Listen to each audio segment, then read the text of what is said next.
Then, in 1879, the Frenchman, Ferdinand de Lesseps, sailed to Panama and told the world, the canal will be made. De Lesseps, a man of extraordinary charm and persuasion, was the driving force behind the Suez Canal, a 100-mile ditch dug through the deserts of Egypt.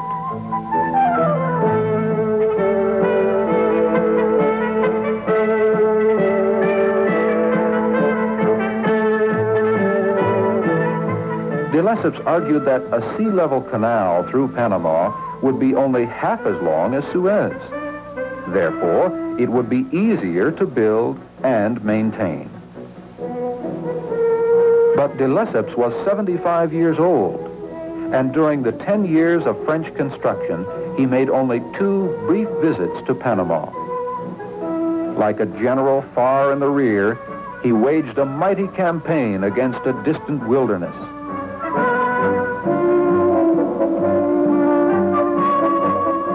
And his boundless optimism and fierce determination to succeed that had made Suez a triumph made Panama a disaster. He claimed the climate was healthy. It was not. Of the French men and women who went to the isthmus, 2 out of 3 died there. 2 out of 3. Noxious vapors, swamp gas, jungle fever. These were the reported killers. The real killers were still at large. De Lesseps also underestimated the jungle, the dense, unyielding jungle.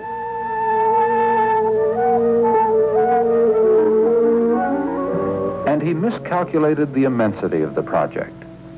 From an engineering standpoint, there were 2 large lions blocking the path of a sea-level canal. One lion was the Chagres River, a river that could rise 40 feet overnight. When asked how he would control the Chagres, de Lesseps always replied, "We'll divert it," but he never explained precisely how.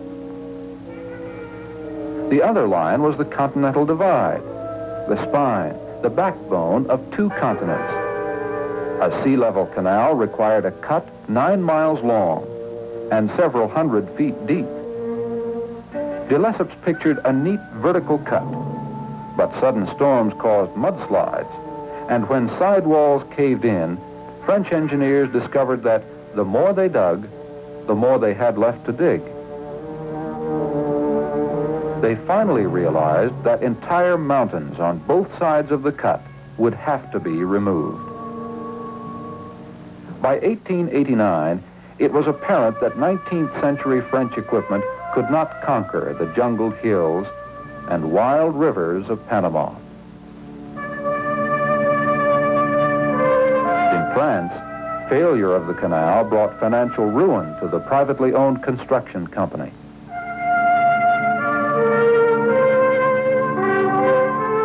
For de Lesseps, and for those who fell with him, the canal at Panama was written off as a graveyard of reputations.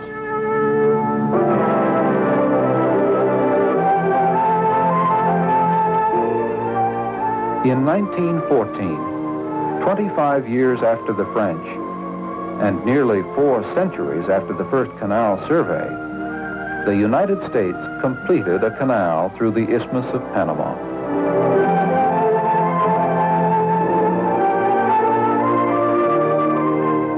Construction began in 1904. That was 6 years after the Spanish-American War convinced Americans that 2 months was too long to get a battleship from the Pacific to the Atlantic.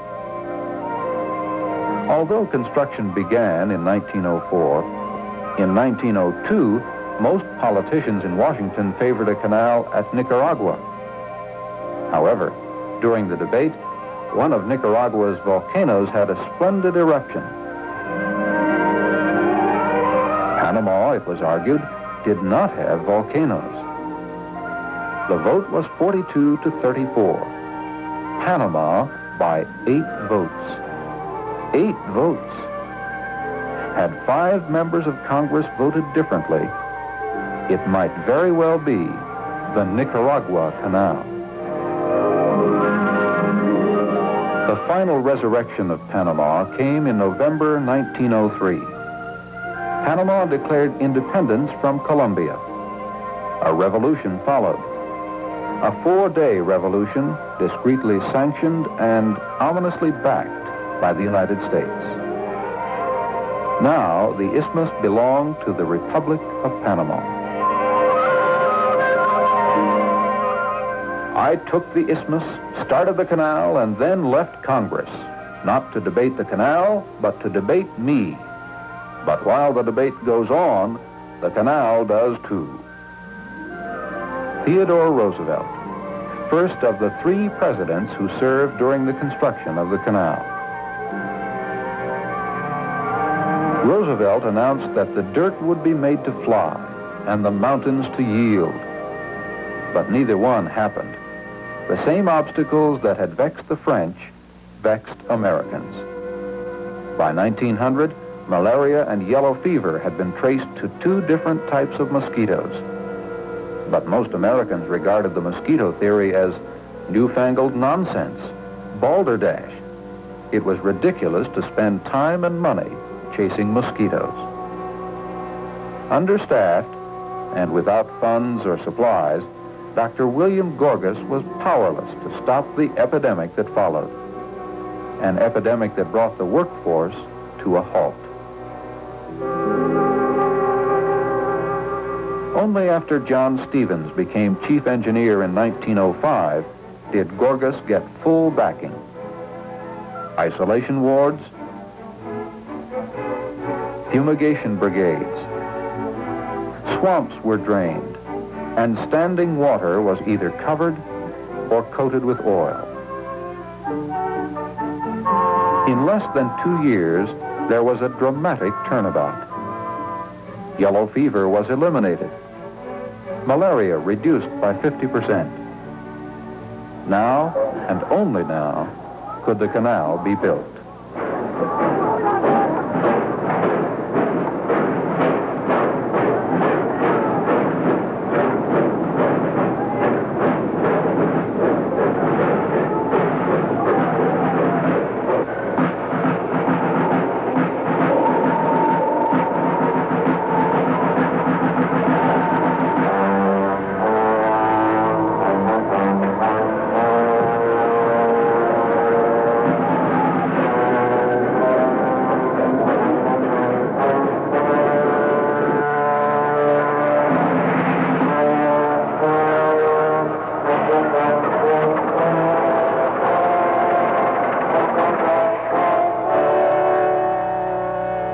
Another obstacle to de Lesseps' dream, the Chagres River, was held in check by a massive earth dam and spillway. The Chagres backed up to form Lake Gatun. In 1914, Lake Gatun was the largest man-made lake in the world. About 1/2 of the canal transit is made through the waters of Lake Gatun. By 1907, both fever and flood were under control. But by 1907, the mountains had not been made to yield.